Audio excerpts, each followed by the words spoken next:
திருவருட்பிரகாச வள்ளலார் திருவருட்பா அருட்பெரும் ஜோதி அகவல் எண் 170. எங்கெங்கிருந்துயிர் ஏதேது வேண்டினும் அங்கங்கிருந்தருள் அருட்பெரும் ஜோதி. ஐந்தொழில் புரியும் ஆற்றலை தனக்கு வேண்டியதை இறைவனிடம் கேட்டது முன்வரியில் கூறப்பட்டது.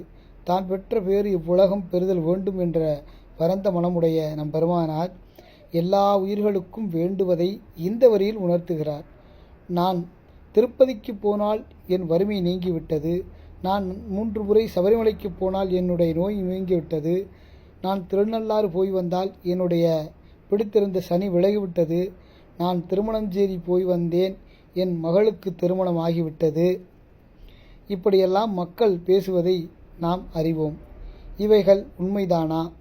கடவுள் இப்படி சில க்ஷேத்திரங்களில் மட்டும் இருந்து கொண்டு அங்கு வந்து பிரார்த்தனை செய்து கொள்ளும் பக்தர்களுக்கு மட்டும்தான் அருள்பாலிப்பாரா?